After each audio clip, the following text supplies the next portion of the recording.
Good evening, everybody. Welcome to the Howell Township Council regular meeting, February 15, 2011. I call the meeting to order. Ms. Wellman, please read the opening statement. Yes, Mayor. I thought she was going to say yes, ma'am. Let the minutes reflect that adequate notice of the holding of this regular meeting of the Howell Township Council was provided for in the following manner. By the posting of a copy of said notice upon the bulletin board in the Township Municipal Building on January 1, 2011.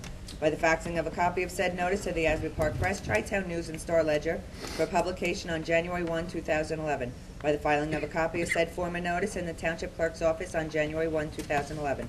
The public will be allowed to attend and will be allowed to participate pursuant to the Open Public Meetings Law. The public is reminded that civility and decorum will be maintained during the meeting. Any contracts awarded at this meeting or between now and the next meeting will be required to comply with the requirements of Public Law 1975, Chapter 127. In accordance with the Fire Prevention Code, be advised that this facility is designed with 3 emergency exits for your safety. The locations are as follows. Upon exiting the meeting room to the rear, there to immediate left and immediate right, and at the front of the meeting room at the left of the dais. Furthermore, smoking is not permitted in the municipal building.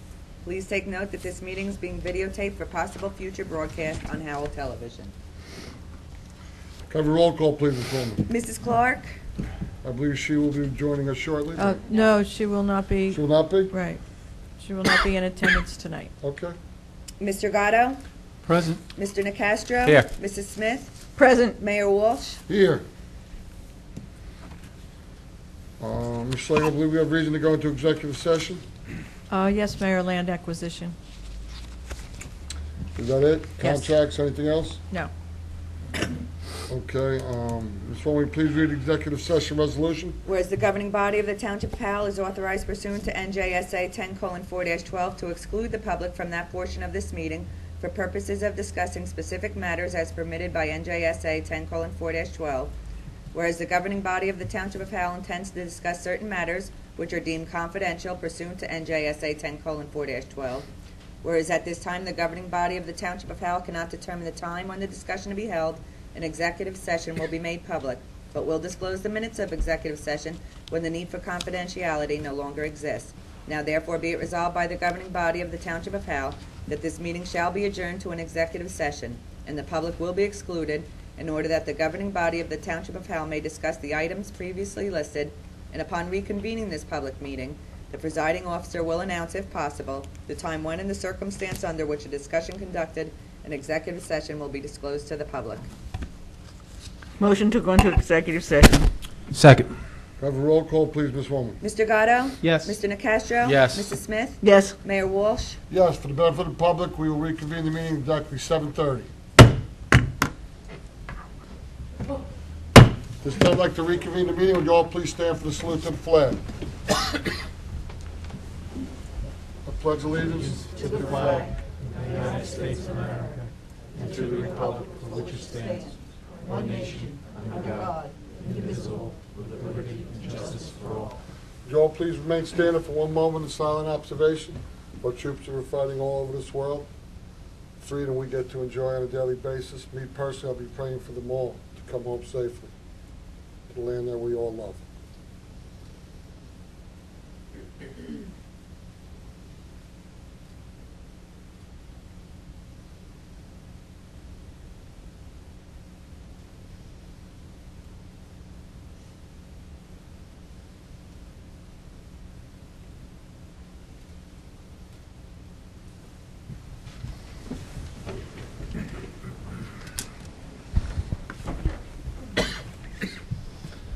Executive session minutes from tonight's meeting can be disclosed to the public, but the need for confidentiality no longer exists.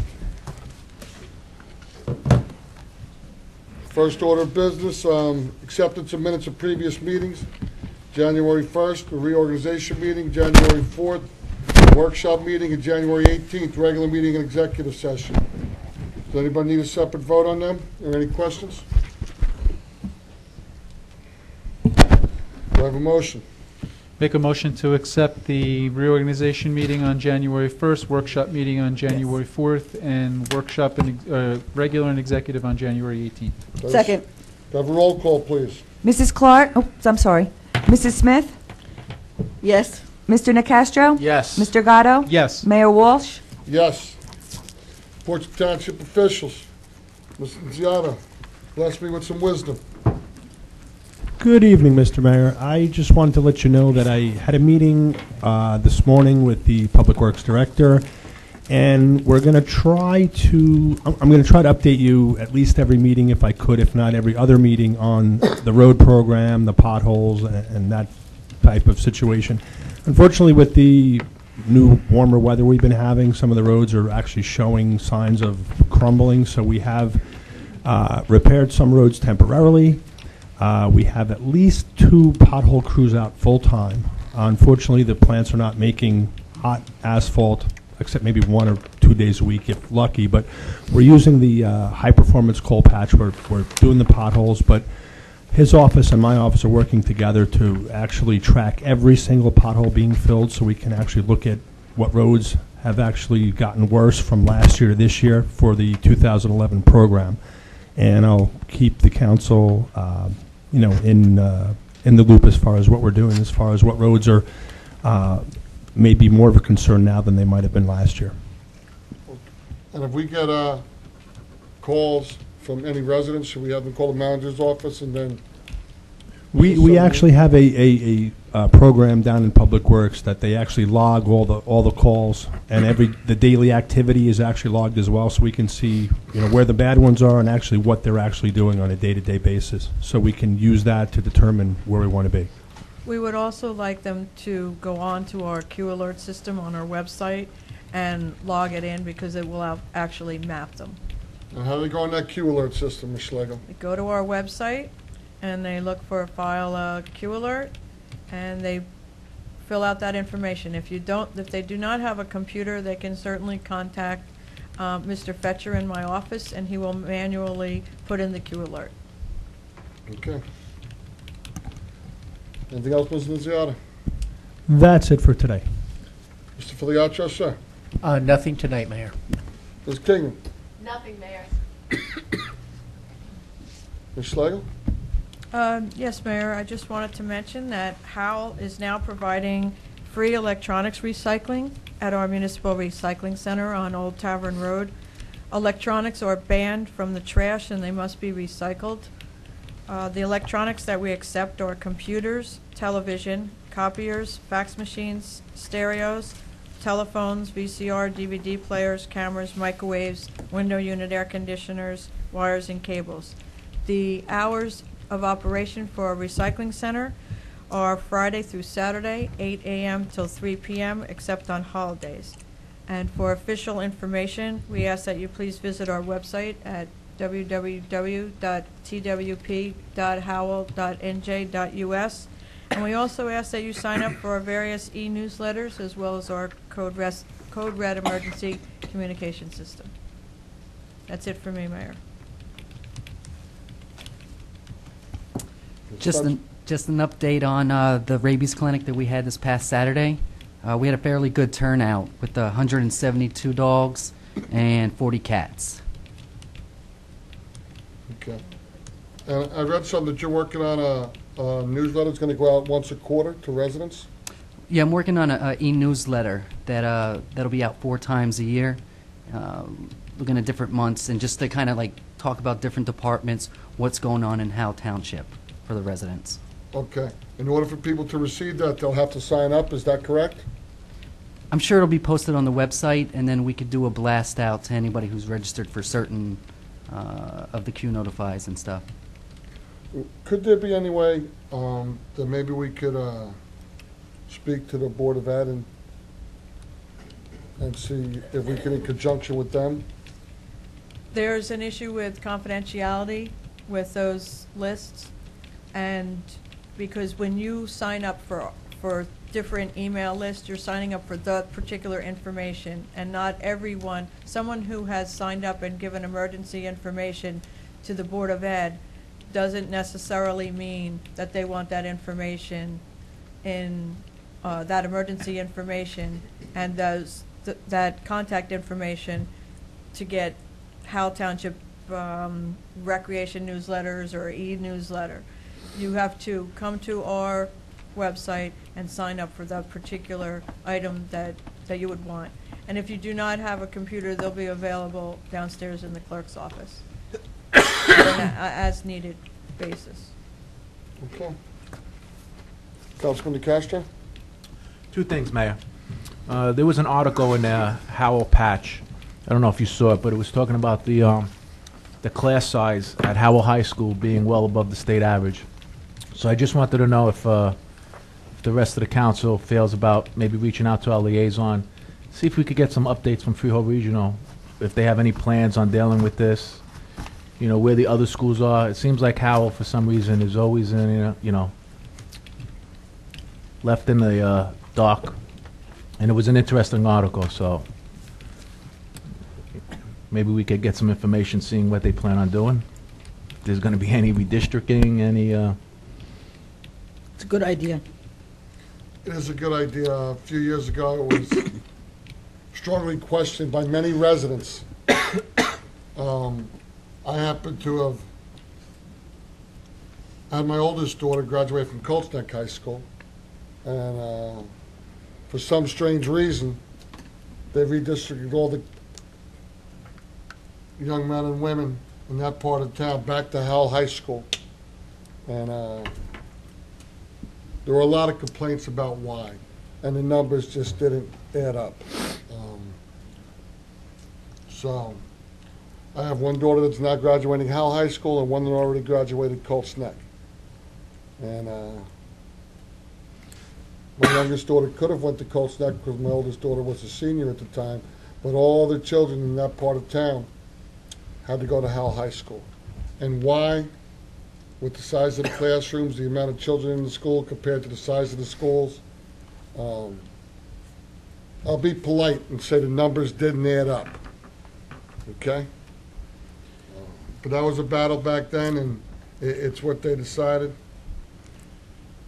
And I think it's being addressed some. I believe that now they've redistricted it so that some of the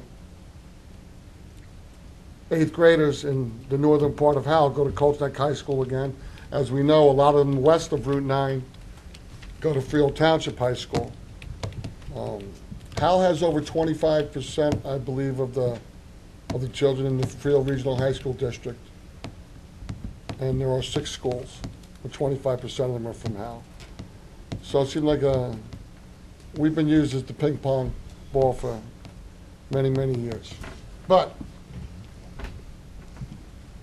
that being said, I don't know all the facts about it. I've just been involved in a lot of the discussions through the years. And I agree, we should reach out. I'll go there again. I was actually at the last Freehold Regional High School District meeting. I spoke a little bit then. I will go and ask. And maybe we could touch base with the liaison. Maybe the liaison will go with you. Sure. Who's our liaison to the Freehold Regional High School District? It's a female, Wendy Halperin. Right? Yeah, Wendy Halperin. Ms. Wilman, could you see that Mr. Brody gives me a call tomorrow with her number, and I'll reach out to her? Go on. That'd be good. Councilwoman Smith. Nothing really, except I wonder whether Mr. Nunziato knows that the bridge over the Manor School on Ketchum Road is crumbling. I've made those phone calls a few times. It's the county. That's correct, and we've reached out to them. They did come and they fixed it numerous times. Actually, I know of 2 times that they've been out there, but maybe Mr. Nunziato can. Well, I don't know what they can do, because it's the whole, They patched it twice in the last 2 months. I know that as a fact because I called because I live right by there. I don't have any additional information, but I will be happy to look into it for the next meeting. should probably keep an eye on it. That's the only thing.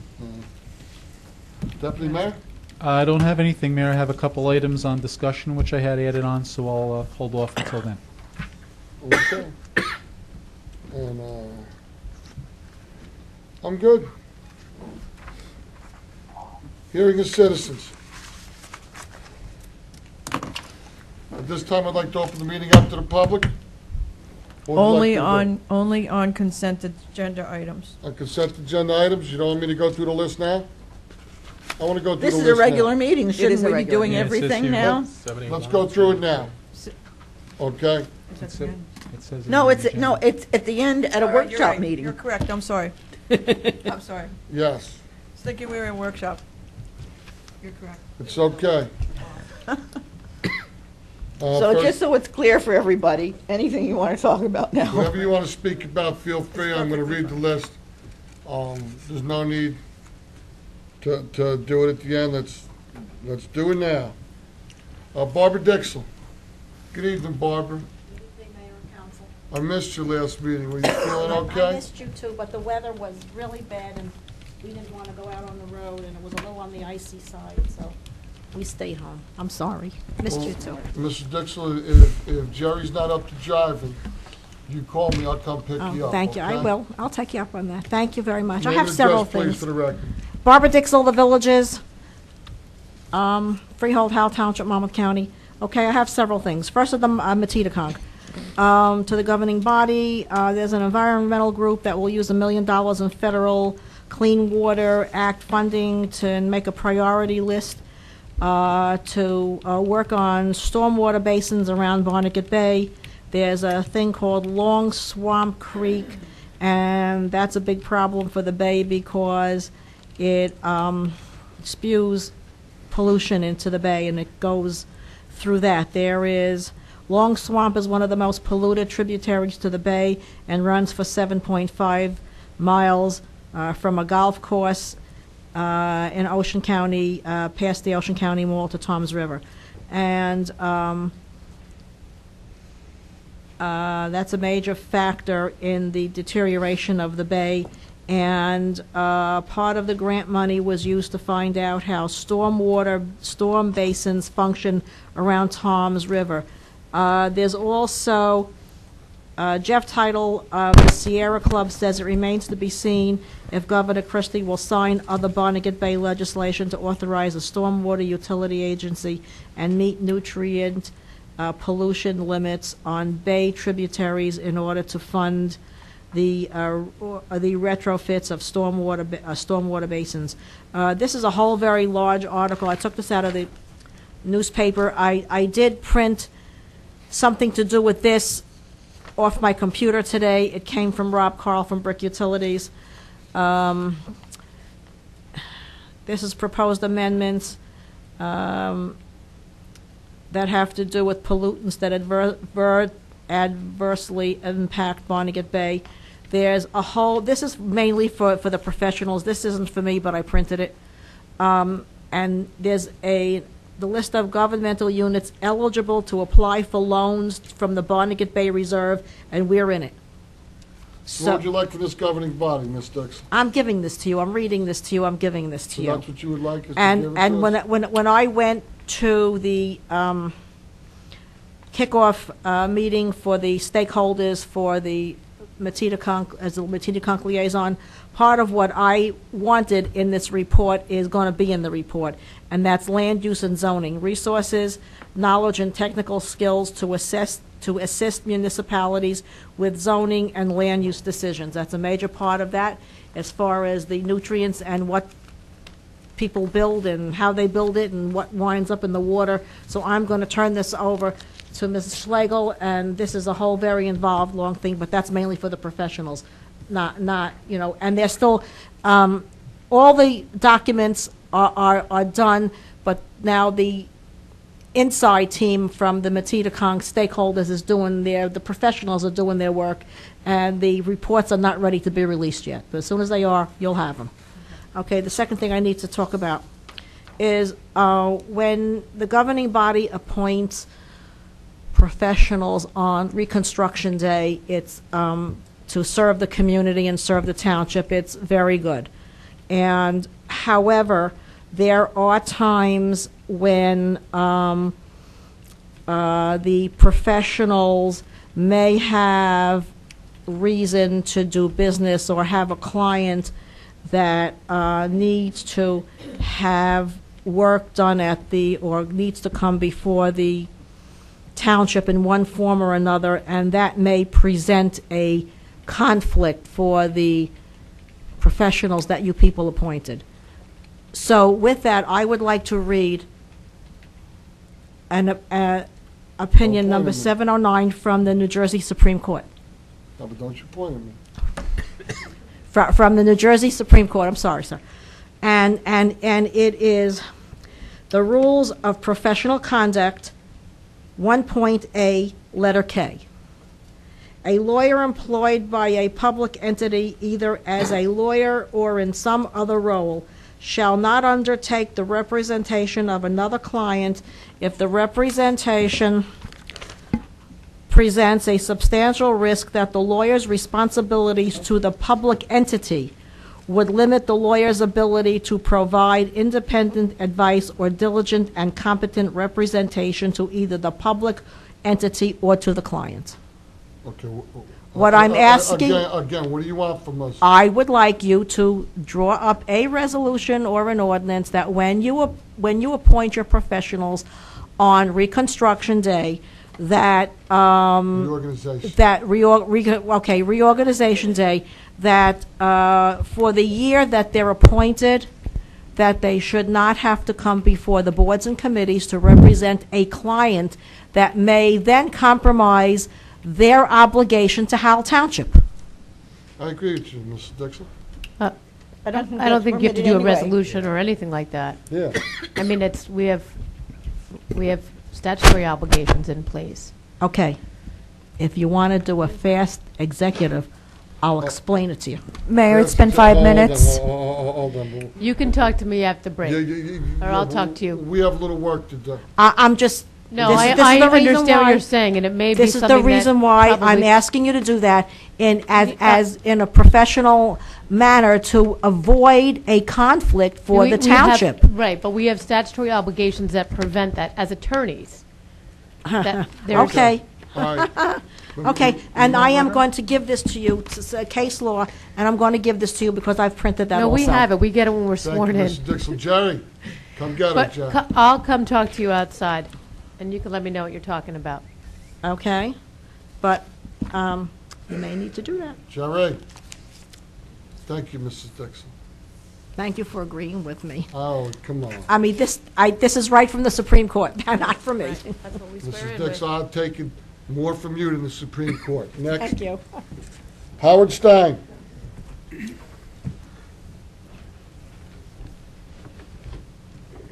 Good evening, sir. Please state your name and address for the record. My name is Howard Stein, 9 Timberline Drive, and I thank the council for an opportunity to speak this evening. My voice is a little bad, I'm a little under the weather. On January 5th... Alcohols, would you like? I gotta go. You're very funny. Who? You. Yeah, people say that at Yeah, times. so am I. We get along. On January 5th, 2011, my family was issued a summons complaint for failure to remove a basketball hoop from the curbside. I contacted Mayor Walsh's office on January 10th and January 24th requesting a callback so I can receive a proper explanation. I received no response on either occasion. My initial reaction was, why weren't we warned? Further checking on the internet revealed that others were just as upset as I was. Unfortunately, a mandatory court appearance and a $189 fine is not very pleasurable. I would like to bring some observations into the we did it for safety of the residents philosophy and just bring up some points. I can assure you that after code enforcement and the police issued summonses to over 800 residents, Howell Township may not really be a safer place to live, nor is the snow removal significantly improved. The township snow plows never got within 5 feet of the curbside. If it was a safety hazard over the years, I've had the basketball hoop up there about 8 years.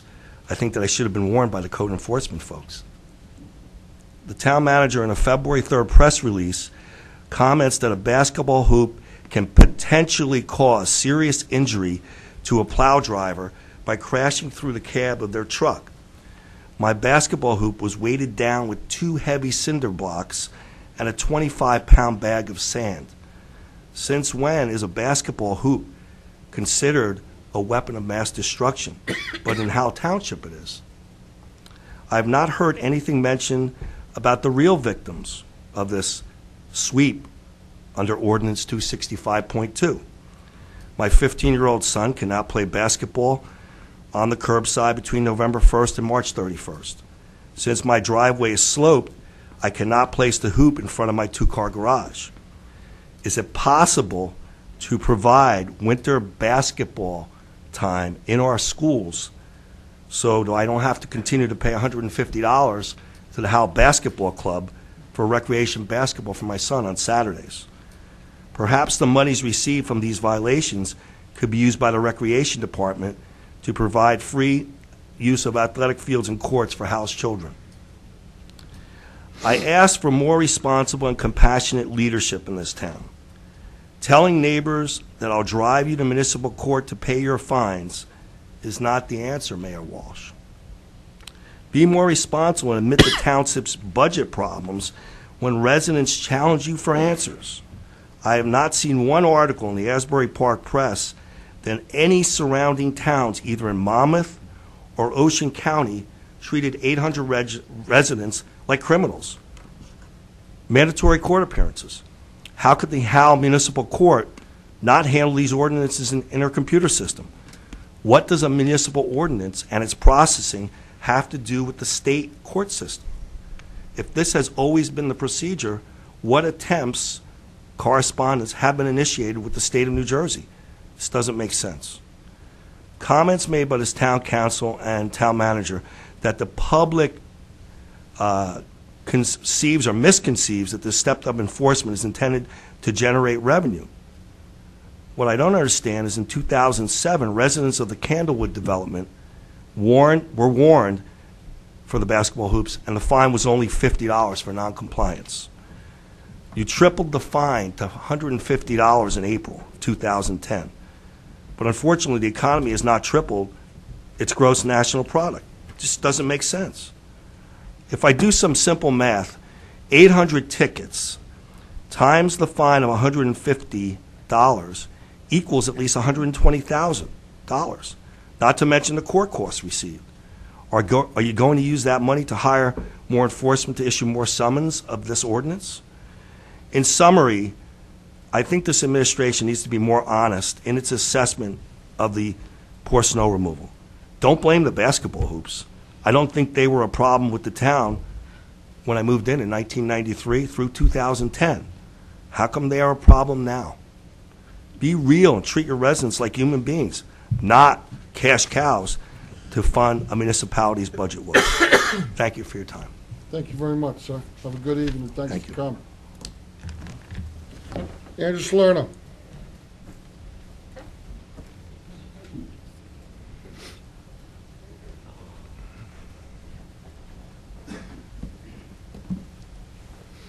Good evening, sir. State your name and address, please, for the record. Andrew Salerno, Concord Circle, Tanglewood Development, Howell, New Jersey. Howard stole a little of my thunder. I'm here to speak in the same ticket blitz, I guess you would basically call it. At least that's what we're calling it. I called each and every one of you and left messages. Mr. Nicastro and Mr. Gatto did get back to me. I appreciate their calls. Although we did basically agree to disagree, I do appreciate them getting back to me. So basically I'm here to bring up the same things I talked to them about for the rest of you. It's a tough understanding exactly what happened there. I understand that there was an ordinance against it. I know ignorance is no excuse for the law, but what should amount to a slap on the wrist fine is kind of a big chunk at $150. Now, I got the ticket for the hoop, and I got a ticket for having a car parked on the street during a snow event. Now, the ticket for the snow event was issued in the middle of the night. I don't even know how much snow was on the ground at the time. I don't recall. But there's no way I could prove one way or another. And I understand that the ordinance was changed just this past April to be any amount of snow on the road. But why would we get tickets for any amount of snow on the road when plows aren't going to come out until those 3 inches? That doesn't make any sense, because basically you're looking to ticket people for having a car parked on the street because they could impede the progress of a plow. So why are people getting tickets if there's snow on the ground when plows aren't going to come out for, if there's an inch of snow on the ground, you can get a ticket, but plows won't come out for another 2 inches. So that doesn't make any sense to me. I mean, you're supposed to make laws and statutes for the greater good.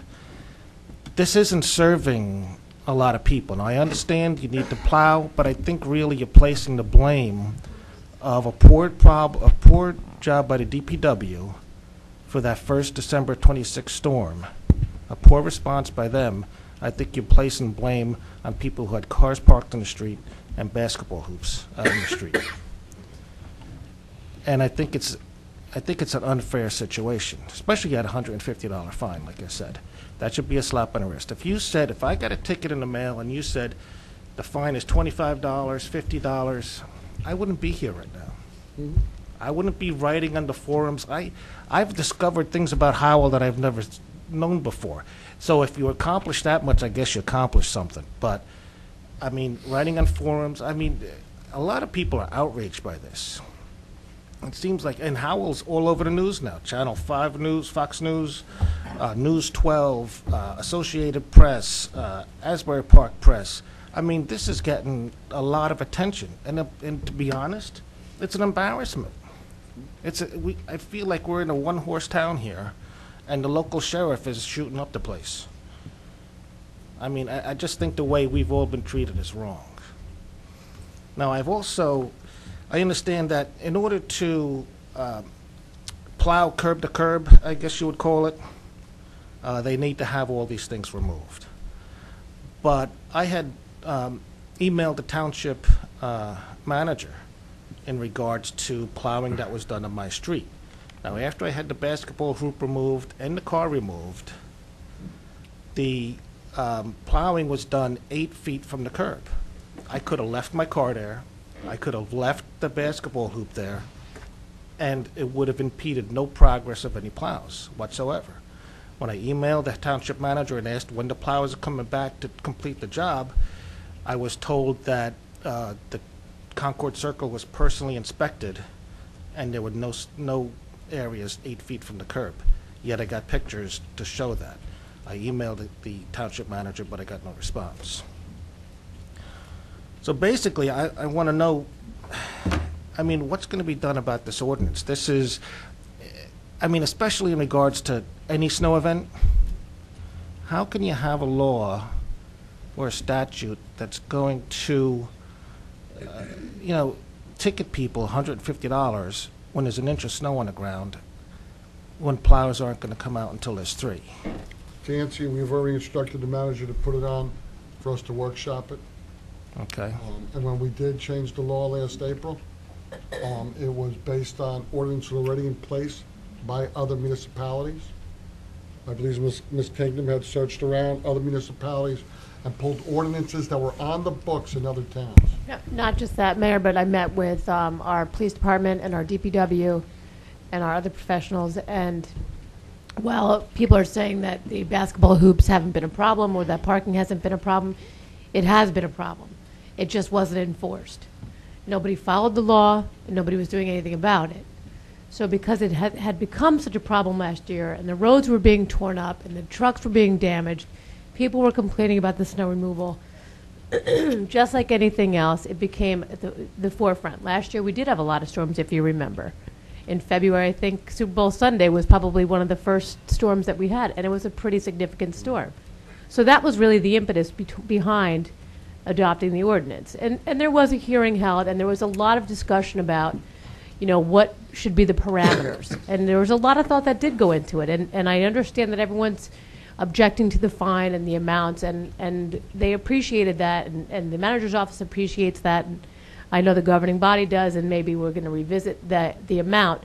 But there certainly needs to be something in place to ensure that the cars are removed off the roadways during the storms, and to ensure that these basketball hoops have been removed. That's been on the books since 2000, as far as I know, at least. Yeah, that's one of the things is I've never known about the ordinances, and again, ignorance I know is no excuse. I know. I've heard. Listen, I went to law school. That's the first thing we learned. Ignorance is no defense. But I mean, there's whatever So, with due happened to respect, we are going to address it. whatever happened to the good personally- old-fashioned warning. But You're in non-compliance of Sir, a I certain. think this is what happened. I think there were warnings that were given I've out, never and received maybe a you warning. didn't get one, but I'm sure there's 52,000 residents in this town. And, you know, to try and do that to everybody would be... I understand it would be a cost, but Well, not that's- even just a cost, it just would be impossible to do. So that's why It wasn't impossible to hand out all those tickets. Well, there's 52,000 residents. But understand this, there was on the website, and there usually is, for whether or not you go on the website or not, it's there. And it's there annually, that you have to have the basketball hoops removed from this time to this time, and there's a little alert at the bottom. Now, you may not be visiting your website And you as can't often expect as- people to. It was in the Well, messenger. it was in our, you know, there's only so much that we could do as a governing body, and when I say we, I mean even my office, that to get the word out. I mean, short of running the Yes, banners and I and the... understand that completely, and that's not even the big issue that I have. I mean, I understand, okay, maybe you can't send that a warning. Okay, maybe you Well, do I need think to there do were something warnings. I mean, about I it. want people to No, understand again, that there were, that's- you may know, not have I'm gotten here 8 one, but years and, maybe you know, I've had a basketball It hoop was up for mailed, 8 it years. was and- actually It's been mailed, there, though. yeah, and it Yeah. was mailed in the messenger regarding the basketball hoops. I went to every house. And that hasn't changed. It was the parking, really, that changed, Yeah. and the amount of the fine. You may not have gotten Right, yours. and that's, I mean, and really, you- that's my you- big problem, is you the may not amount of the have fine. gotten That's a your lot of fine money, you know, that's... Because the enforcement was relegated to one department, and now more than one department can do it, which allows for more enforcement. That's probably a difference as well. But Mr. Salerno, to your point, the governing body is going to revisit. I think the court appearance required was, Well, You know, we had no control over that. yeah, right I don't now, want to but speak for the governing body, but, I mean, they're going to definitely, I can you tell know, you that it's anticipated within the next couple weeks that our code violations will be able to be paid online. I did speak to our municipal court judge. The updated code provisions have been sent to the Judge Lawson, who oversees the municipal courts, and then it was being sent to Trenton, which then is another 10-day turnaround time. So I anticipate within the next 2 weeks. Not that, hopefully there won't be any more snow, but Yeah, and again, it's, like I said, it's just, Just so you know, I agree with you. And I voted for it. Okay? I but agree when you with voted for it, I mean, did you, you bumped personally- up the fine. I mean, Hold- that's a hold big, personally, big fine. Look, I will tell you, there was something on the books in a lot of other municipalities. We had gotten, last year, and this is no exaggeration, hundreds of phone calls about cars and basketball courts in the street. I had friends of mine call me over the last few years, Bob, why do I have to remove my basketball court? Listen, we need to plow the streets as efficiently as possible. I mean, it takes a lot of time. And when you got to go around basketball courts, we had a truck, got caught up in a basketball net, one of the spinners, cost us $2,300 for a part, about 12 hours, okay? We didn't have somebody plowing those streets over there. We were getting bombarded last year. This year in December, we were bombarded. Deputy Mayor Gatto, Councilman DeCastro wasn't even in office yet. The manager was on vacation. We were down at DPW. They were fielding phone calls for 10, 12 hours at a time. Okay? There were hundreds of complaints from citizens of Howell Township about there being cars in the street in the storm. Now, we did not have the manpower nor the equipment to handle 30 inches of snow in so short of a time. Okay? Yeah, Neither did that's not a neither did any other contention. town. But we had received 300 to 400 calls specifically about cars, and that was in the 800 to 1,000 phone calls we received in that 3-day span in December. If I could turn back the hands of time, would I have made the ticket $50 with no court appearance? The answer is yes. Can't turn back the hands of time on what's already done. Is it gonna happen in the Accountability for it, future? responsibility for it. We're gonna workshop it, and we'll see where it goes from there. Okay? And I didn't call people back. I maybe made 10 phone calls. I had 600 to 700 requests for people to call back, and my own personal things that I was attending to. And no, I didn't call a lot of people back. I went on a couple websites, posted something, okay? And that's it. We will address it. We're gonna workshop it over the next 45 to 60 days. There's certain legal things that had to be done through the courts before we address it. I'll take responsibility for it. I voted for it. Okay? All right, thank you for your time. Thank you. Heather Richards. Into the mic, please, or it doesn't pick you up. Fawn Owenberg, 125 West 2nd Street. Oh, you Heather have to Richards. speak into the mic, Sorry. though, please. Heather Richards, 125 West 2nd Street. Okay? Okay, my issue is that our street is totally falling apart. I understand there's plenty of issues that the money's not there and all this other, but the bad part is we're on a dead-end street. So nobody tends to show any kind of interest in it whatsoever. Mr. Nunziata will tomorrow. Okay. No, actually, I was Yeah. out there. I was out there in the wintertime, and she's absolutely right. Absolutely correct. It's horrible. I I've had have plenty pictures of it. I've seen it, and it will be addressed in this coming contract. Okay? You are All right. definitely, I can tell you this, you are It's definitely, bad. West Second Street is definitely one of the streets that Thank you. I is a appreciate high it. priority, along with Appreciate it Merrick and White completely. Street, so. And also, just one more issue. I know snow plowing is very hard down there. It's a dead-end street, so it's hard for you guys to turn around. But unfortunately, my neighbor had parked their cars across the street because they have 4 cars, 2 kids, and there's no place for them to park. When they came down, they plowed them in. That was fine. They got it out. But when I called back to have someone come down and get rid of the snow that was there, because it was pretty far away and there's a huge wall of ice, I couldn't even break through it with shovels. They wouldn't come down. They came down and checked it, said it was fine, but now I had to shovel my street in order to get to my mailbox, to have the guy get the mailbox, even though it was shaped like a vehicle. So if we can just kind of try to see if we can get somebody down there every once in a while to not forget about us, it'd be nice. Q alert. I tried all that. I did the Q alert. I wrote fixit.com. I did everything. Left plenty of messages. We're doing what we can. The street will be worked on. We'll All right. try to do a better job with the plow, okay? Thank you very much. I appreciate it. Thank you for coming. John Costigan and Elizabeth Neschevitz.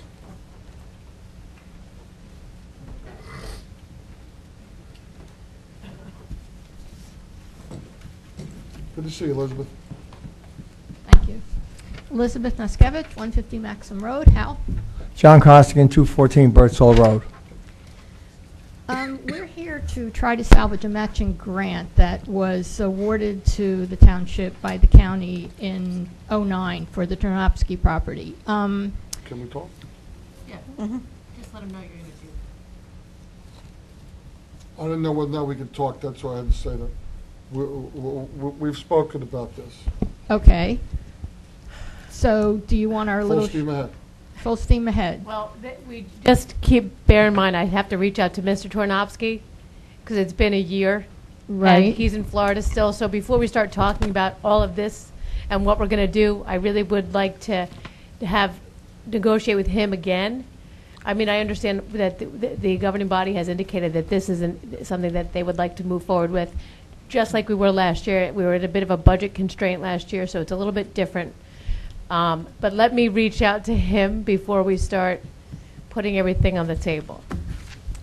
Okay. But I understand it is a function of purchasing this particular parcel that's owned by Mr. Tornopsky and I think probably 9 other people to make it part of the Bear Swamp Green, what is it? Well, Bill? it's been in the project since the late 90s. Right, but we just haven't acquired it. Right. So this is just one more piece of the puzzle, as far as I understand it. Correct. Okay, so what we have to do is get some new appraisals done, because ours are about 2.5 years old, as is Mr. Tornopsky's. It's from '08. We're going to check with the grant, with The county. The county to see if we need if new they will appraisals stand. or if they're going to accept them.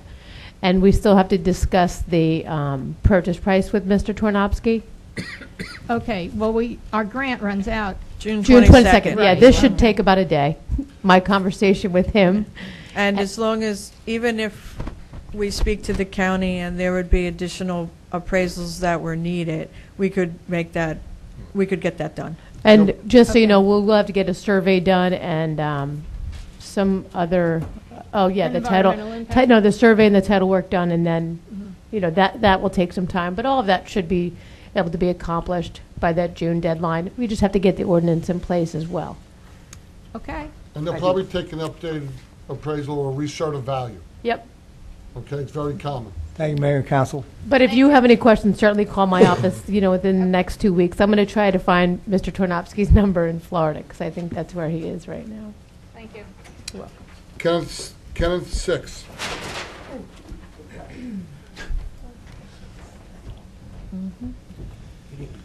Please state your name and address for the record, sir. My name is Kenneth Six. I live at 31 Concord Circle on the southern section of Howell. I'm here about the basketball thing and the tickets. I'm not here to complain. I paid my, what did the fee come to? $400 and something in fees because I had 2 cars and a basketball hoop. We're here 27 years. The basketball hoop sat there 13 years. My son, who is now over in Afghanistan as a Marine, my daughter is in college in Rhode Island. My son asked if I could watch his car. He parks it in front of the house.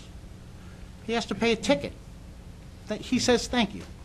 My daughter, who's in Rhode Island, asked if she could leave the car there. She has to pay a ticket. I live in a residential neighborhood that has 25 feet from the front of my house to where the street is. Where am I going to put 4 cars? What do I tell my children? You can't have a car because we have no place to park it in the wintertime. The law was just very poorly done. The law with the cars, that's the new part of that, So you that have to regulation. speak into the mic, though. It doesn't The pick law or the ordinance of the cars being in a residential street is part of the new part of the ordinance, correct? Right? It was a new one. We live in a street that there's only one way to get in, one way to get out. It's not a snow emergency. Nobody can go through the neighborhood. It's only residents that can be in the neighborhood. We got 43 tickets for cars, 22 tickets for basketball hoops, in a development that only has 100 houses. So there's no sense in complaining because I know there's nothing I can do. I've already paid the fines. We went down to the court, talked to the prosecutor, and the word I get from him is be thankful it's not $2,000. $2,000 for what? But that's how much it can be. Yell at me for the $150. Don't yell at me for the $2,000. But the ordinance is passed here. It's not passed by the prosecutor. And the ordinance is from anywhere from $150 to $2,000. When would you give out a $2,000 ticket for a basketball hoop? I mean, if it killed somebody, I go and I talk. I'm very frustrated with the whole system. I go and talk to the prosecutor, and he tells me I should have gotten arrested for drunk driving because they have the ability to plea a criminal case. They don't have the ability to do anything about an ordinance. So last week when last meeting, you mentioned, well, it's up to the judge's discretion. According to the prosecutor, there is no discretion. He decides this is the fee. You go to the judge, and the judge either you can go plead not guilty or guilty, and then the judge determines, well, that's it, you pay. Now, I don't know how you can plead not guilty to this particular ordinance and actually have a case. The guy that gave the ticket, the gentleman, the enforcement agent, says, I saw a basketball hoop there. If I say I didn't see it there, I'll guarantee you the judge is going to say, I take the ordinance officer's word over my word. That doesn't matter. Because chances, I'm not saying the guy would write a ticket and it wouldn't be there. It's just, I don't know how would you go and fight a ticket like this. So I say, well, mine was actually on the sidewalk. It wasn't actually on that piece of grass. We're only talking 3 feet. If the code officer says, no, it was on the grass, I lost that case no matter what. So, I mean, I don't know, like, why you would do that to your citizens, as Mr. Stein said. And, I mean, I really don't know, like, we're in a catch-22. Like I said, I don't have a place to put 4 cars. But I'm not going to tell my son, who's in the Marine Corps, that didn't want to leave his car in storage for 9 months, that he couldn't bring it home. And what I do with my daughter's car, well, you're going to college, so we have to sell your car. That's absurd. But okay, so they came, they didn't plow the street anyway, and I got 3 tickets. So I don't know what the answer to any of this is. But that's the face of these tickets. It's not just an ordinance that you pass. Oh yeah, we moved the thing so that the guy doesn't run over a basketball hoop. Because I also have a mailbox that goes out to the curb that could get caught up in that little machine. But that's federal property, so you can't do anything about that. I also have a street light that sits right on the curb that's next to a pump station where they pile all the snow after they finish plowing. So what's to stop the street light from falling down? Can we pass an order, no street lights? I really don't know what, you know, I apologize. I'm just very frustrated with this whole thing. Because here I am, I moved down to a nice little residential neighborhood. It's not in the city. I don't have to deal with snow emergency streets. I don't have to worry about any of that stuff. And then I get hammered for 3 tickets. I've never had a violation for anything. And when I talk to the prosecutor, it doesn't matter. $150 a ticket plus court costs. And that was every single ticket. Now, what do you do? I go down and I plead guilty for my son. I plead guilty for my daughter because they can't make it. And if they don't show up, you're going to issue a warrant for their arrest. It's crazy. It really is crazy. I know you guys talk to the professionals, as you phrase it. You ought to talk to some residents once in a while. I'm sorry, when you look that way, it doesn't... Oh, I'm sorry, but I don't want to be disrespectful and talk to them and not face them. But you talk to professionals, that you should also, like, talk to the people and find out if it's even possible for people to comply with the ordinance. So what do I do with my car? Like, I rent a storage unit during the wintertime, so I have a place to put... I mean, what would you do? I don't have a 50-foot driveway. I get 17 feet from my garage door to the street, to the sidewalk. So let's say I get 2 cars in there, it still hangs over the sidewalk. If a police officer wants, that's a criminal offense. If I park on the grass, that's an offense. What do I do? That's not an offense. We don't have a proper maintenance code. So then the code enforcement guy I talked to, when he said, yeah, you can't really park on your lawn either, was just misinformed, I'll assume, okay? Okay, fine. But it's, again, you got your tickets after the first snowstorm. How are you going to get your car on your grass when it's 3 feet of snow on the ground? So I'm venting on you guys. I apologize. Okay. If I said anything that offends anybody, it's just, I am just so frustrated Mayor, with the whole thing. do you remember when I had to meet with all the residents who own dogs? And we had these meetings, and we sat there with them when we rehashed out an ordinance. No, what I'm saying is, we could workshop this, but getting some feedback from the residents may not be a bad idea. Before having one free-for-all meeting, it could be that I get their feedback first, and then present it to the code enforcement officer, our police officer, and then... Ms. Keenan, I would relish the thought of you meeting with them all and then not coming before me. No. What I mean is get their feedback. We had some major issues with the dog ordinance, and what happened is Ms. Kingdom met with about 12 to 15 different residents. 30. 30 of Yeah. them over a couple-month period of time, and constructed an ordinance that fit the residents of Howell Township needs at the same time, wasn't as restrictive to the dog owners. You're in a unique situation. But You are in a unique situation. But I do think that's a worthwhile idea. So you seem like a very reasonable man. Would you be willing to be on a committee with? Well, I'd be it's not a willing to committee, talk to Mayor, people. I don't think we need a committee, but Right, what we would like, I'd be willing to talk to anyone. what we would like is to have the residents, like, I'm sorry, Mr. Kenneth Six. Same as the number. Okay, I have Kenneth Six, I wasn't sure. Nah, not related. Okay. If you would email Ms. Kingdon, okay, with some, But Well, I would say that, look, there's clearly, I mean, at least from my sitting here, and I'm sure from what you've heard from the residents, is that certain streets are different than others, right? So I'm going to hear from certain people, no, I know, I'm going to hear from certain different needs, certain different, what have you, and that's fine. But I'm going to need all that feedback to discuss it with code enforcement, to discuss it with the police officers, and then eventually bounce the ideas off one another. But And it's not going to happen overnight, but we're doing this. The feedback that you're asking to be solicited, I have received and responded to and relayed back to, at previous council meetings. I've outlined items that we've asked to have addressed. We've asked to have the fee structure addressed. We've asked to have the mandatory court appearance addressed. We've asked to have a coordinated effort between enforcement and plowing.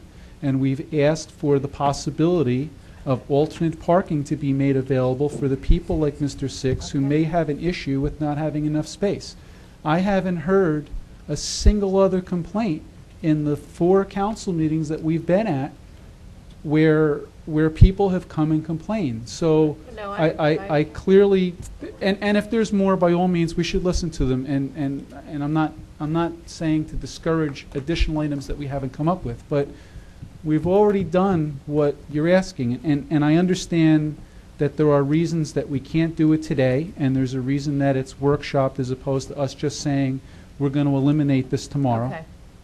And I think that's the direction that we have. This isn't, and I think the people, I think there's only one person who's actually contacted me here, but I've told anybody who's called me, I don't like the fact that you got tickets. I don't like the fact that people felt like they were penalized. But I do feel that the enforcement of the ordinance was necessary. And we can talk about that. You want to call me tomorrow, I'll give you my phone number. You can call me for an hour and a half like all the other residents did, because that's my job. But at the end of the day, there's things that we recognize that have to be fixed. We're committed to doing it.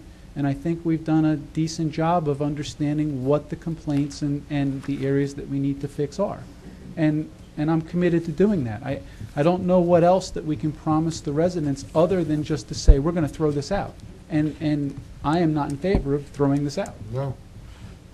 So It needs to be looked at again, but I'm not in favor of throwing it out either. What I can say is the people. When you're in our situation, and you're getting calls from hundreds of residents complaining about cars in the street, in snowstorms, and plows going 4, 5, 6 feet away to make sure that they don't hit a car, plus the width of a car, you're talking 10, 12 feet of a road that's not being plowed. Okay? And believe me, there were hundreds of those calls. There's been many calls saying, you know, I wouldn't worry about anybody that got ticketed, they deserved it. I don't agree with those calls either. Okay? I believe it should be reworked a little bit. Okay, I do. I don't think it should have been a mandatory court appearance, but you know what? We did take examples from ordinances that were on the books in other towns. Right. Okay, my controller, used to be the controller of my church, told me that they know in East Brunswick because they used to just hit one person after the next for tickets in East Brunswick for parking on the street in snowstorms. So, no, Howell is not unique. No, What's happened in a lot of other towns is they were hit many other years before, and then they don't park in the street during snowstorms. Your son is an example of somebody who should not have gotten a ticket. That's just me. But, no, I understand Okay. what you're saying. I come from New York City, and there were certain roads that were designated snow emergency. If it was going to snow, you didn't park there, or you got towed away, and this is get towed away before it snowed. So I understand how that law works. We're talking about a residential neighborhood. But that was the ordinance that we had in place that didn't work. Right. That is correct. what. I can show you pictures for 27 years that they've never been within 10 feet of the curb. So when you're saying, oh, they go from curb, they don't. I have pictures of this snowstorm where the next guy is now parked 8 feet out in the middle of the street because that's where they stopped plowing. I personally drove Concord Circle twice. Okay? When? After The day receiving- after the snowstorm? Yes, after receiving emails Because from Mr. Solano. I I can actually drove it twice. I picked up an 84-year-old woman who was walking on Friendship Road on the ice, walking the path mark, and she wouldn't have gotten in my truck if I didn't have my mayor's badge with me. Okay? And I had to pull her up into the truck because she couldn't even climb up. All right? So I did drive over there twice. Okay. Then. Okay? And no, it wasn't plowed curb to curb. Was it perfectly drivable? The answer is absolutely it was. Were there cars plowed in on Concord Circle? Yes, there were. Were there another 3, 4, 5 foot away from the cars? Absolutely. And these are the kind of calls that we received hundreds of from residents saying, please, okay? Now, we're going to rework this, okay? Mr. Six, I would suggest that if you do have a concern or a suggestion or a comment, if you just... Again, I'm frustrated. I don't know No, what to no, do no, at I this understand, point. I understand. But if you do have something, if you just email it, you can email it to my office or Ms. Kingdon. The council's going to have a workshop, I don't know the date offhand, but they'll certainly, any of the correspondence that comes in, they will get, and they will consider when they're reworking the ordinance. Just, what, Hold on, Ms. Kingdon, what? What is, okay. If we're going to do that, then I guess we're going to have to do this as soon as possible because we just sent the fines to the state. So are So you we know at, that, right? so are we at the point now that we can suggest a change that would go to the state? I'm We- just asking. Yes, we can, and it's going to take a little bit longer. If we're Let's gonna, do it. But if we're going to do that, then we're going to have to, they have to show them our ordinance. It'll be on, most likely, for the April workshop meeting. So if you want to change the fine, we could do that now, but we should do it quickly. Well, If why that's, didn't- if well, that's why didn't something we that do it? everybody wants to do, then we're going to have to do that. No, but if, Yeah. because then we're going to run I into this problem apologize. I again. have You to do have leave. to I have to pick No, my son this up at is- Boy Scouts, so I... Do you? Yes, sir. Thank you, Go sir. ahead. Yeah, my Thank you son, very much my for son coming. played football with your son, by the way. That's... No, not with my son. No, not in the same team, but with the same group of guys. Probably not. Hal Papua. Yes, sir. So, been involved with them for almost 20 years. Sir, Yeah. Have a good day. What? He might have known you Yeah. from there. What I'm Okay. saying is, if God bless you, sir. this is something that you want to do as a governing body, and it's to change the fine, then we should introduce that ordinance at the next meeting, adopt it at the following meeting, because that's going to now have to go to the state. Let's do everybody that. give feedback to Ms. Kingdom over the next couple of days. How's that? Send us something over on email and we'll all give you Yeah, I feedback. mean, this is fine going is to be, excessive. if you could do this, you could workshop it at the next meeting, decide and introduce at the next meeting as well. Okay. If you want to come up with the fine, I'm just saying. Okay. It's- Send us something over. I don't want to keep saying this is what we're doing and then have it already be in place at the state. And it's a process. But, Okay? you know, if the fine isn't enough, people are just not going to pay a couple of bucks and then, You well, guys it's let me worth it to know have what I'm gonna that, do. so I don't have to be troubled. Right, but I'll find out. Let me find out from Dominic how long it takes, okay?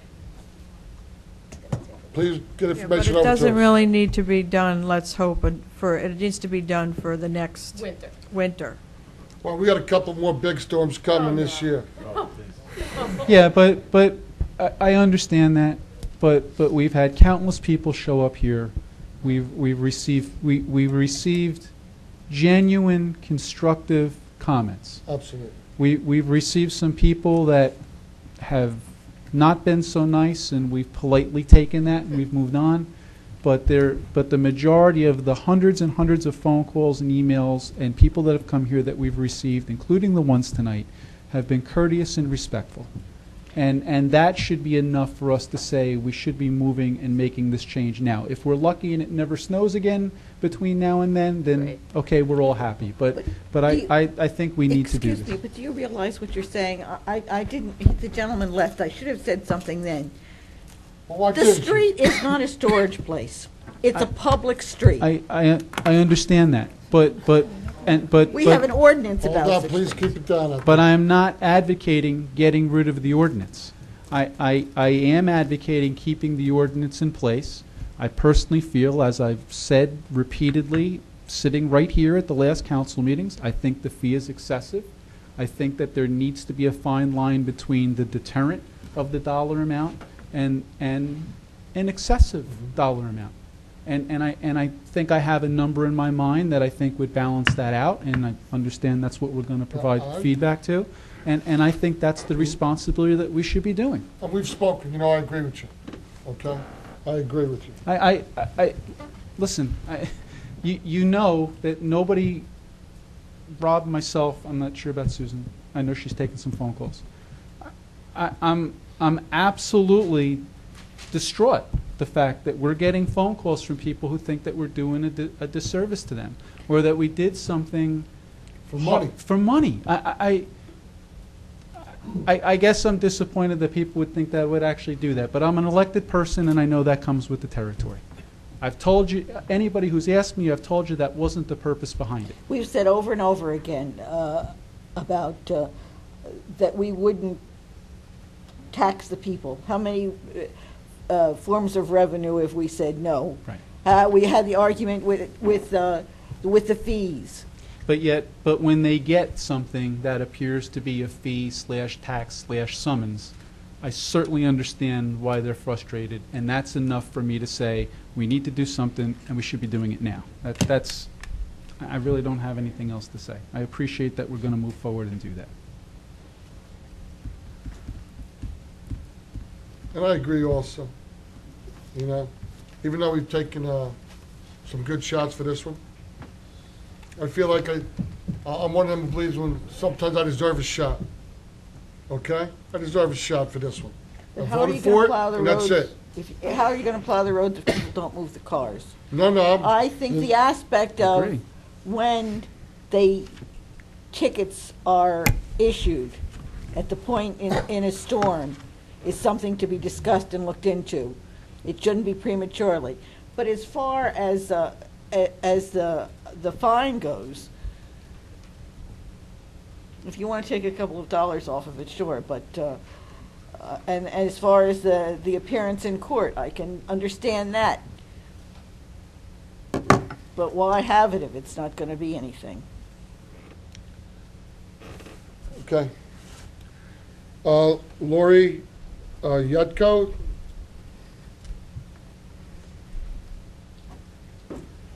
State your name and address, please, for the record.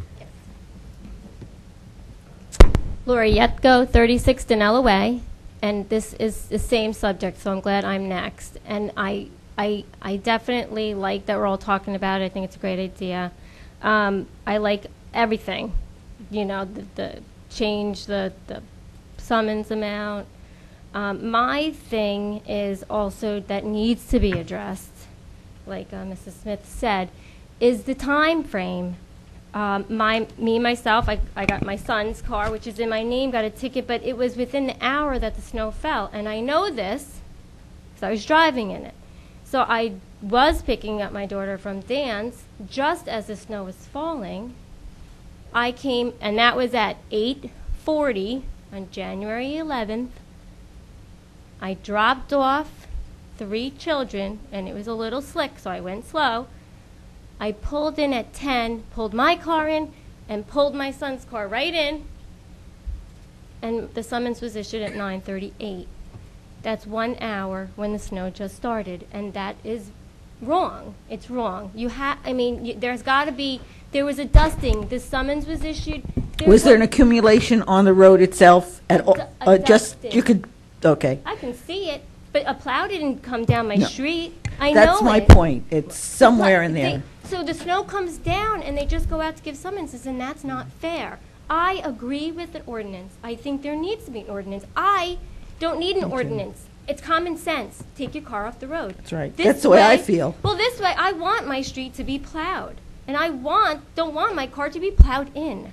But I moved my car that night, and I just got home 20 minutes late.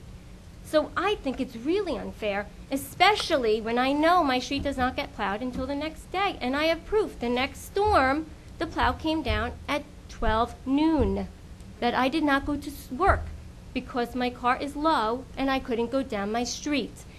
I called out, even though I work for the state and I had a delayed opening, I still couldn't get down my streets because they plowed it at 12 noon, and I have proof. I took pictures and with a clock, and I stressed over this one ticket more than I should really be stressing over a ticket, honestly, because it's wrong. Granted, if on January 27th, when the plows came at 12 noon, my car was in that road, yes, I deserve a ticket. It shouldn't be in the road then. But when the snow just starts falling, I don't understand how they can issue a summons without the plow. I don't get that. I can give you just a little bit of information on that. Not that it's going to help you, but the plows go out at 3 inches, approximately 3 inches. I mean, we don't go with a measuring stick, but it's approximately 3 inches. Well, what happens is that if we waited till 3 inches, okay, and 60 with 480 lane miles of roads, it would be very difficult by the time the plows would, you know, if we went out when they came out, that would almost be too late. Yeah, but the thing Okay, is that... so we have to cover 480 miles. Yeah, no, I know. You know, so yeah. unfortunately, and I don't know if this was the thought of the council, but unfortunately, I know with like whether it's a code enforcement or whoever, if we don't start, okay, and we try to do the whole town, you know, to get cars off the road, then by the time that would happen, it would be too late. I understand Like if that, we but- waited, it would be too But late. they didn't knock on my door and say, here's your ticket, move your car. They Right. waited 2 full weeks. Right. 2 full weeks Right. to give me my summons. I actually had to think, what do you mean, the 11th? I said to my son, were you parked opposite way? And honestly, since December storm, if he parked in the street maybe 5 times because of all the snow, that would be a lot. And we've been playing the shuffle the car bit because of it, who has to go out first, who has to go out second. And You know, the thing is, when you go to court, you we've can't heard even from fight other it. people who have been very law-abiding citizens, and it sounds like you are too, okay? We had to do something to get it out there for the safety and efficiency for all the taxpayers of Howell Township, that this had to stop. Now, do we know now, do we have to adjust it? The answer is yes. Nobody's happy. But what can I do about this ticket? What Okay. can I personally do about this ticket that I don't think is fair? That you didn't give me a chance to move the car into I the can't, driveway. believe me, I'm not allowed to tell the judge what to do. It's not my job description. If we interfered, that's, No, I'm just saying, like, it's a legal At issue. this point on, I mean, it's just not fair. It's We're not wrong. allowed to It's really interfere. wrong, is what it is. It's just there's got to, you know, I know you're going to. What would you like us to do? I want you to dismiss it. Oh, no, We no, can't, no. you're in the wrong place. Because I do. The judge, Yeah. I the know judge it's can in the do that, wrong we place. can't do that. Yeah. I'm going to yeah, try, yeah, but I just feel that yeah. at least, you know, as from my understanding, there's no wiggle room. How could there not be wiggle room? There's circumstances. There's emergencies in people's families. I mean, there should be some wiggle room. And You just have to go there. I'm gonna. I would. Okay, thank you. I appreciate it. Thank you very much. Anybody else from the public? No. No, Mrs. Dixon. No, sorry. You know the law. You're not allowed to speak once. Come on up, Barbara. Come on, I'm gonna break the law. Just for you. Because I missed your last meeting, I'm gonna let you speak again. All right, Barbara Dixell, The Villages. Is there anything at all, the piece of land by the Villages that was where the Banner Meadow Brook is, where the Manasquan River meets the Banner Meadow Brook that flows under Route 9 that goes to Moore's Landing? Is that the one where the Lenape Indians used to hunt? We have a deer herd. Yes. Actually, the Lenni Lenape Indians hunted all over Howell Township. I know all about this piece of land. What would you like us to do with that What- land? No, okay, what the park department was working, Mr. Truncher's office was working with the owner of the property to try and buy the property. The county was, correct? Yes, however, the owner of the property, I don't know, thinks he's got the Hope Diamond or something, and he's decided that the county wanted to buy a portion of the property where, remember, Ashley Furniture was going to go, and do a conservation easement on the rest of it. Well, the owner of the property now wants to sell the entire piece of property. They do not, he wants a lot of money. I think it's more millions than whatever. But is there anything at all that anybody can do to reach out to the Sierra Club or the Trust for Public Land or anything to try and save this piece of property? We've reached out about purchasing some other property, and the answer is there's not a lot of money available. I understand that, but the county was working very diligently because this goes, remember, you've been in the Villages. This river goes through the villages up to and through the township. We've went back and forth about this property for 5 I have a years, Mr. suggestion, Dixon. Mayor. We can certainly Reach out? I'll certainly give Ms. Dixell the appropriate contact information.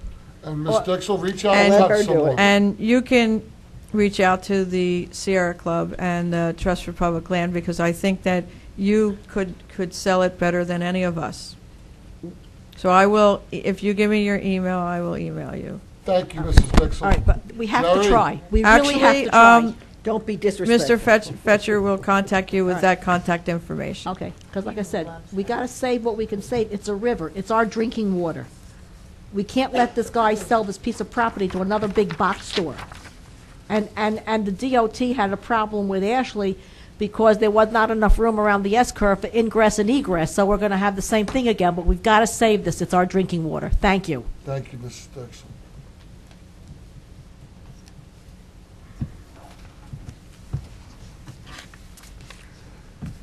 I'd like to close the public portion of the meeting.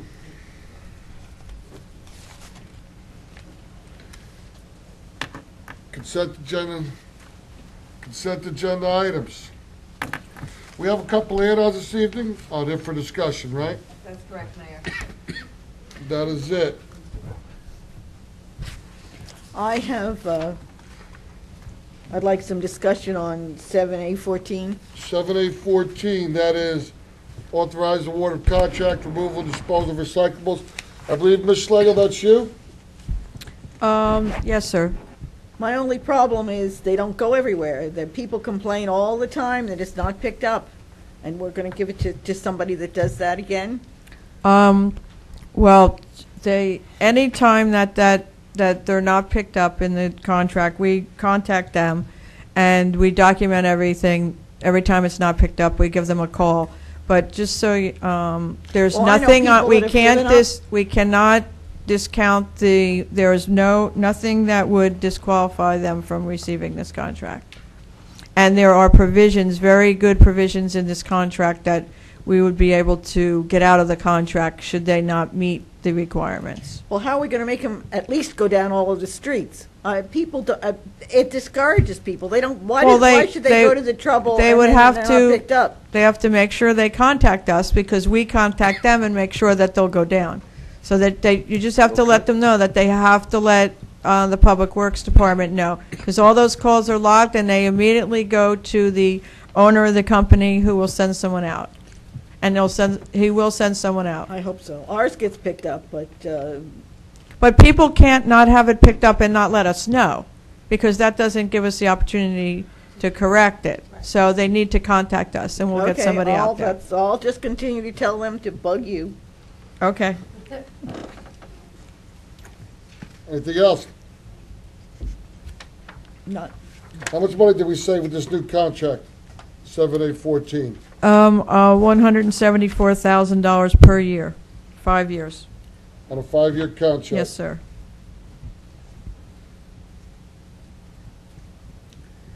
Mr. Castro, Councilman, we spoke a little bit about the temporary appropriations. Did you get sufficient answers? I did.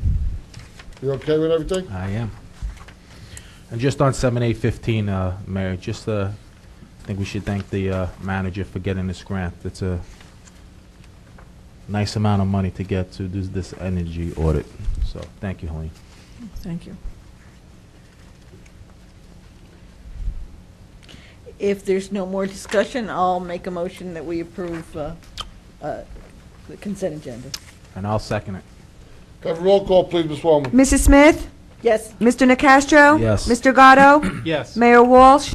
Yes. Now, included in that, or do we need to do the motions? Oh, we didn't. If it's appropriate, I'll make a motion to pass motion 7B1 to 7B6. Oh, I'm sorry, and 8 and 9. Do I have a second? Second. Well, let's back up just a minute. Okay. Because 7B1 through 6 was on consent agenda. But nobody I believe mentioned that it was the before. motion just yeah. made. So really what we need to discuss is... Just add 7B1 and 6 through 6? Okay, 7B1 through 6. 7B8 needs a separate motion. if you're going to make appointments, and the same with 7B9. All right. So we'll just add 7B 1 through 6 to Councilwoman Smith's. 7B9, isn't that's the long list, right? That's correct. Right, and those are, How Community Alliance. right, do we? We generally just accept everybody. All of them. Right, okay. Just who's going to be the council representative? I know, Mayor, you've been on it. Are you going to continue, or? Yeah, it's, I speak with Ralph, who runs it all the time. I'm in the Optimist Club with him. I meet him Wednesday mornings at 7 o'clock. And I have no What? objection. Ralph's a real good guy. Just that it wasn't put on the list. I have no objection. Just if you will. Yeah, no problem at all. Community Alliance, they do a lot of good things. So you can approve the list with the addition of Mayor Walsh. Oh, well, just thank you kindly. Should we vote on the other first, or? And we 7B8. have to name people for 7B8, so do you want to take the vote, or do you want us to go on to do that? It's up to you. Does anybody want to recommend anyone for the Rec Advisory Committee, or do you just want to accept the resignations? No, I'd like to make a recommendation. So then why don't you approve up until 7B6? We already added 7B 1 through 6 to the original motion, and 7B9. Oh, okay. Okay? All right. So 7B9, motion to approve the appointments to the Community Alliance. So moved. Give me a second. Second, Mayor. Ms. Wallman? Mrs. Smith? Yes. Mr. Nacastro? Yes. Mr. Gatto? Yes. Mayor Walsh? Yes, 7B8, we need to accept the resignation of two members of the Rec Advisory Committee, Joseph LaBelle and Patrick Lawler, and you'd like to nominate someone? Mr. Nacastro? So do you want to do that separately or together, Penny? Together. So we'll accept the resignations, and then I'll like to appoint James Pastoric. We need two members, correct? That's correct. Yeah. It was James Pastoric and I think Linda Hernandez. Yes. Okay, do I have a second? Second. Have a roll call, please, Ms. Wallman. Mrs. Smith? Yes. Mr. Nacastro? Yes. Mr. Gatto? Yes. Mayor Walsh? Yes. 7B7 we removed, correct? Yes. Okay. Public hearing on ordinances. Well, you got the 7Cs, you want to do those? 7C, let's do discussion items now. We got three things. Deputy Mayor, why don't you take us out here on 7C1 with the dog park? 7C1, yes. At the last meeting, I asked for direction from the council relative to how we were going to proceed. At that time, it was decided that we were going to continue down the path of obtaining information on what was going to be required for what was known as a letter of determination from the New Jersey DEP. Mrs. Schlegel worked with our staff, our engineering department, to get together and decide or discover what was necessary. And there were two items that came out. One of them that is that the cost in order to have that document prepared was a little more than $1,000. I think it was $1,600, somewhere around there. But the overriding constraint was the time frame. There's a review process, and it didn't appear as though that we would be able to get that done in enough time to take advantage of the grant that's still out there for the dog park. So knowing that that was going to be an issue, I took it upon myself at the scheduled meeting of the Rec Advisory Committee to inform of that. Prior to that, let me just back up. Knowing that that could be a problem, I asked to find out if there were alternative sites. So the engineering department once again got together and gave us they looked at numerous sites on township-owned property, and at the end of the day, to make a very long story short, two areas were identified with two options for each one. One was Deerwood Park in the Ramtown section, and the other one was Oak Glen Park. I took those options back to the Lake Restoration and Wildlife Management Committee because of their enabling ordinance. They have the responsibility of approving such a use on township-owned property. We gave them the options, and they were supportive of both of the options. Later on that day, we happened to also have a Recreation Advisory Committee meeting the same day. I presented those options to them, asked them to pick one, and they have done so. So at this point, both committees have responded to me verbally as well as on email. Those emails have been turned over to Mrs. Schlegel, that they are going to go forward with the Howell Dog Park project on the Oakland Park property. It's an area adjacent to the basketball courts. You all have copies of it. I think, Mr. Nunziata, we think it's about 1.5 acres, 2 acres, something like that. It's a little hard to figure out because it's not a geometric, easy parcel. But I think everybody now accepts that as where the dog park will be. So pending your approval, the committee is now actively working on securing their donations, some of which they've received. Some of them they kind of needed to know the direction before they went and got the last solicitation. And we should be able to go. We have the matching grant from the county that's good till June? Yes. Yeah. I have one question. Yes, ma'am. Where did they propose to put the parking lot, and for how many vehicles? Well, they would take advantage of the existing parking facilities at Oakland Park. There's already parking right there next to the basketball courts, Councilwoman Smith.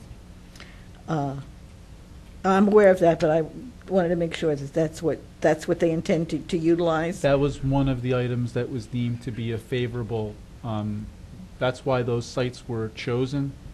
Every site that was chosen was done so that there were various amenities that were deemed to be, I don't want to say necessary, highly desirable by the committee as they were putting this together. Parking, access to shade, visibility so people knew that it was there. About 5 or 6 criteria. The growth around, all the way around, that would remain as yeah, there was. You wouldn't have to put landscaping to have the shade from the trees all the way around. Yeah, that's correct. That was, again, one of the items that was discussed, that they felt that it was favorable to have a wooded area. We've seen pictures of some dog parks. We've seen some that were wide open, out in the open.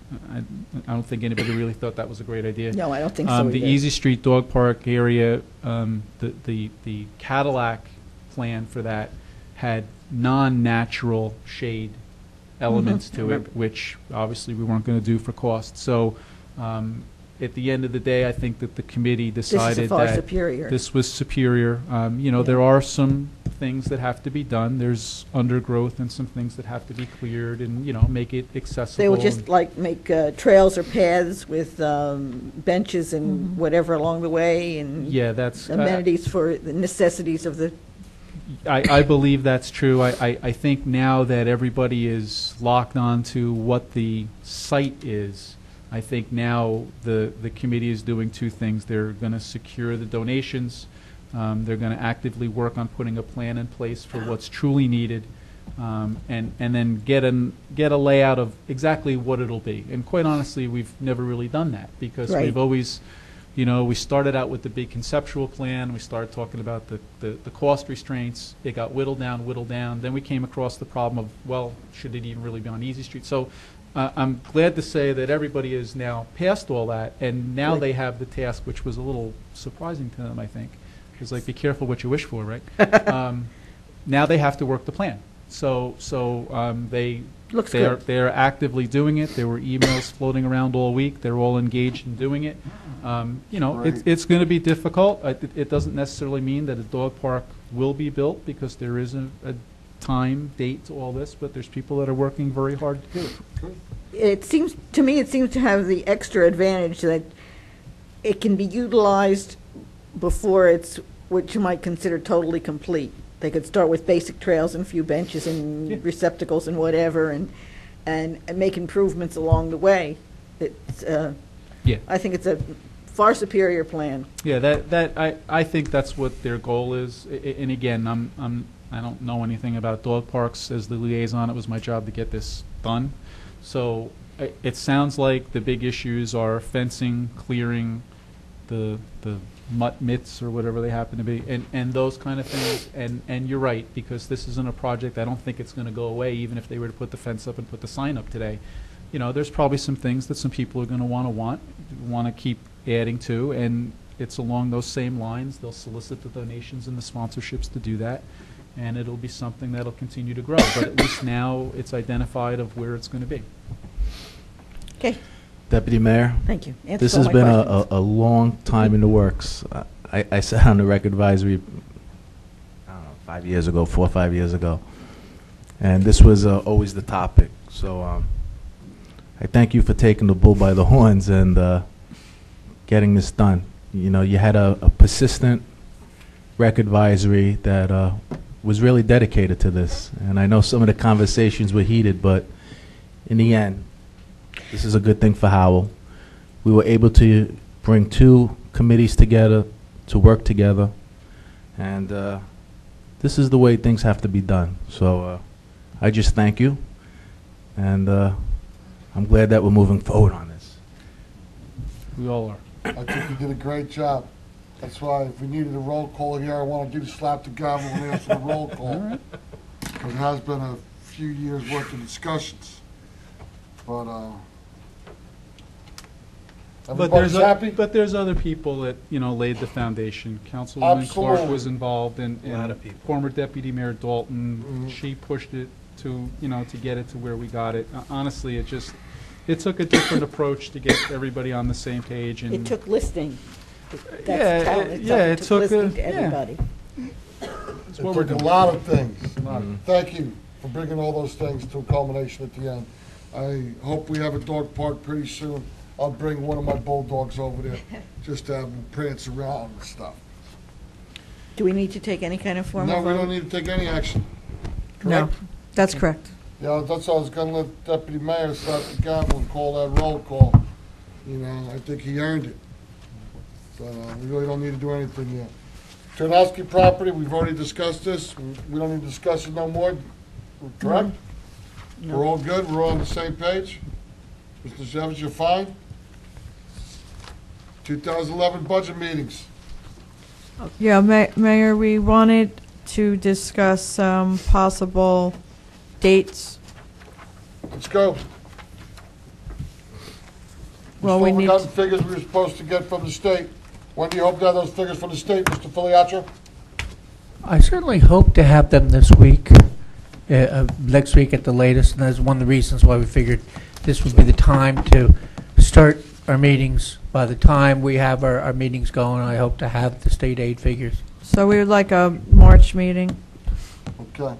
I'll be gone the second week in May, so you know in advance. Okay. Okay? My lovely daughter will be graduating. Already? Wow. 3 years. She'll be graduating from George Washington University. Her father will be down there sitting on the foot of Abe Lincoln taking a nap over there in Lincoln Memorial. It's one of my favorite napping spots. So, The non-meeting Tuesdays are March 8th and March 22nd. March 8th and March 22nd. Well, will you be away either of those weeks? No, I'm just gone in May, so I know when it comes to. Oh, you said May, I'm sorry. Yeah, I know when it comes to introducing the We could ordinance. start with passing the ordinance. one. You open to another day besides a Tuesday? Sure, I am. I'm good. The tough part is we run into that. What meetings do we not have, what nights do we not have planning board It's- meetings on Thursday nights? It looks like the 23rd is open. Is it too late? 23rd too late? Yeah. Of Uh, March? Yeah. Not too late for us, but it may be too late for you. Yeah, that's a little too late for us to start. Monday the 7th, No zoning board meeting? it's not on the calendar. Thursday the 10th, Why don't we do Thursday the 10th?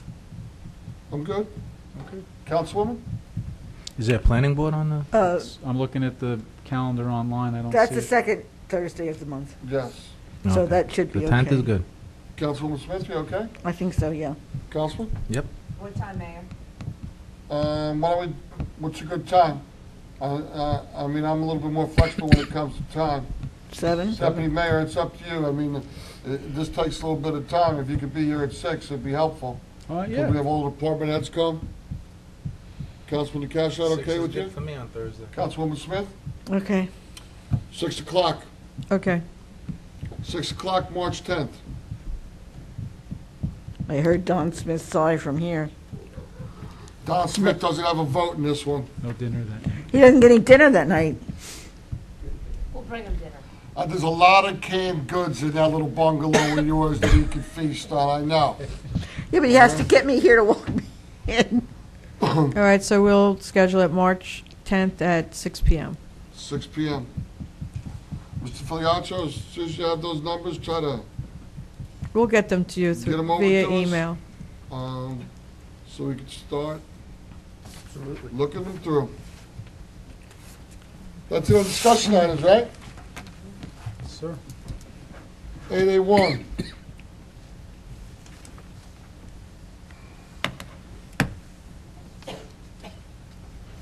Public hearing on ordinance. Ordinance number 0-11-2, introduced and passed on first reading on 1/18/11.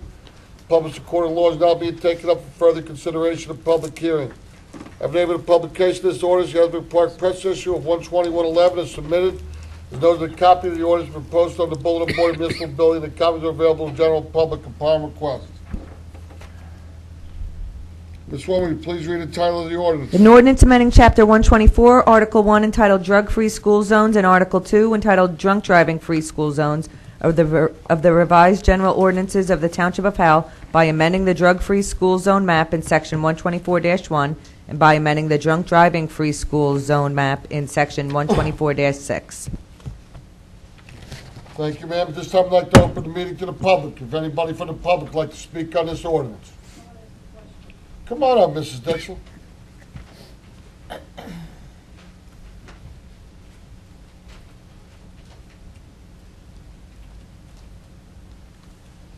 Barbara Dixell, The Villages. What is meant by drunk driving free school zone map? It's the same as you have a drug-free school zone, so the fines are increased if you're caught with possession of drugs or paraphernalia. Same with drunk driving. You get a drunk If driver, you're we caught get drunk some- driving in a school zone, the fines are enhanced. Yes. So it's essentially the same thing, but it used to be just limited to drug-free school zone, like you couldn't have, you know. Oh, but you pay you more to could- get caught drunk driving in front of Memorial Middle School. Period. You pay more. You can lose your license for more time. Okay, and That's that, all there is to it. that doesn't take into consideration the entire town, it's just that area. No, ma'am, we're not allowed to do stuff like that? Okay? Okay. School What zones. Okay. What's the radius? Do you know? I don't know the radius, but I know that, I guess there were probably about 4 streets that were added. Well, they added because of new schools. Right, We had that's because exactly of why. I think Greenville we had- School, I think in New because of York it's like Memorial, 1,000. because of I want to Adelphia. say 1,000. Yeah, that's I what I got could in be my wrong, but I'm pretty sure it's 1,000. Okay, I mean, is that going to be spelled out in this, or, is that spelled out in this Yes, it ordinance? is. Yes, and the maps. There's maps in here, the whole ball of wax. Okay, All it was to add Steer new clear. schools. The ordinance is Okay. It is is there. 1,000 foot. It's 1,000 It foot is radius. 1,000, Okay. yeah. I mean, it's either 1,000 or, 2,000. All right. It's not going to be anything less. all right, I just wanted to know what that means. 1,000 in each direction. Thank you, Barbara, whatever you'd like to know, you just Thank feel you. free to ask, okay? thank you, sir. I just wanted to know what that Yeah, meant. Councilwoman Smith yelled at me before for being rude to you, so whatever you'd like, Barbara. Anything else, Barbara? No, sir. All right. All right, Barbara. Helene, did we find out who's responsible for the signs? I know we spoke about that offline. And no, I didn't hear back from, Signs for the, okay. but I'll get back to you on that. Let's get after that. You know, I have big issues with signs. Well, the question is though, that's a county road. I understand. I have big issues with signs. in I know. Which one's the county road? 524. 524 is a county road, Right. Oh, so. Anybody else in the public? I'd like to close the public portion of the meeting.